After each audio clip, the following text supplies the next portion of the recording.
So over the last several years, road fatalities have reached unacceptable rates, and behind each accident is a life tragically lost, also grieving family members. Joining us now to talk about the crisis on our roads, but also some resources to help, is the Executive Vice President of Government Solutions at Vera Mobility, John Baldwin, and the Executive Director of SAFE, Damian Kevin.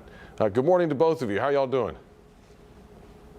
Good morning. I'm doing well. How are you? Good. Thank you guys both for hanging out with us for a few moments here. John, first to you. What can you tell us about this growing crisis on our roadways? Well, unfortunately, it's my burden to report that in 2021, fatalities have reached a 16-year high in the United States, and in 2022, that has not improved. So more than 42,000 people lost their lives in 2021. On roadways in the U.S. These are avoidable accidents. There are things that we can do to change our behaviors, and these are people behind these crashes. So we've got an obligation to change whatever we can to improve the safety of our roadways. Yeah, I mean, if it's preventable and we can do something, let's do it, right, Damian? I mean, what led you to start SAFE, which I understand is an acronym, Streets Are For Everyone? What have you learned from this experience? Yeah, Streets Are For Everyone started with my own tragedy. In February of 2013, I was bicycling in a large urban park in Los Angeles called Griffith Park. I was hit, pinned underneath a car, dragged nearly a quarter of a mile from the streets onto and down the 5 freeway at freeway speeds. My right leg was ripped off and about 20 pounds of flesh in 2 minutes. Obviously, I'm here and I survived miraculously. But that started my journey working on road safety issues. It started the journey that created Streets Are For Everyone. And really the first thing I had to understand is just as John said, that these fatalities and serious injuries are preventable. People make choices when they drive distracted or they speed or they drive drunk, and you can engineer roads to be safer. So we actually can prevent these fatalities and need to do that. Yeah, and I mean, I can tell you, even in a place like Houston, we've got lots of cars on the road, and folks are still learning how to share the road with bicyclists. I mean, it's a really seems like a simple thing, Damian, but for some reason, what's the problem? It's a multifaceted problem. Speed is a huge factor. Distracted driving is another huge factor. But just realize speed, especially when you're dealing with cars versus pedestrians and cyclists, going 20 miles per hour and hitting a pedestrian or cyclist, you have a 90% chance that that person is going to survive. But 40 miles per hour, you have a 10 to 20% chance that that person's going to survive. So managing speed is really sort of a linchpin on the subject of road safety issues.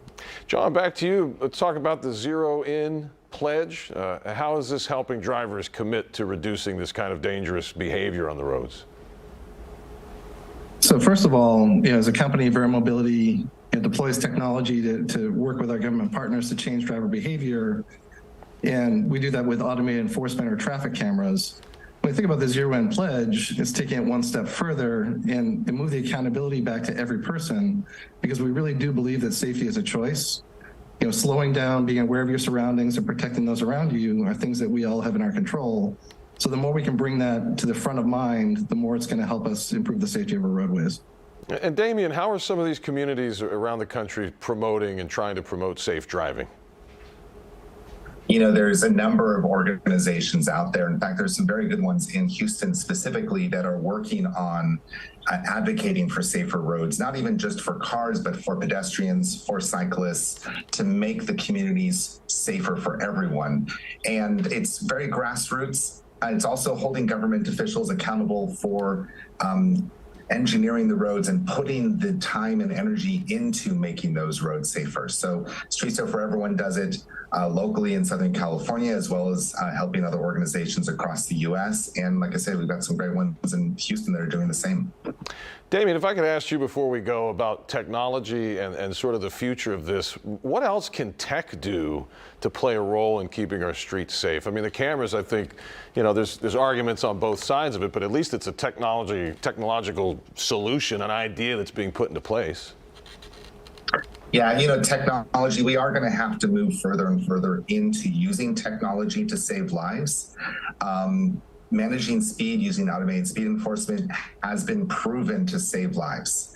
When done correctly and done equitably, it is a tool that across the boards is something that can be done. But there's also other things. There's things like smart speed governors. There's technology where it actually prevents distracted driving. There's a whole host of technology that can be done. It needs to be used, though. If it's not used, it doesn't matter. Yeah, I see a future where you drive through a school zone and your car automatically slows down, and there's nothing you can even do about it. Wouldn't that be something? John Baldwin, Damian Kevitt, we're out of time, guys. Really appreciate your time today. And for folks at home, you can go to click2houston.com/scene at 7 for more.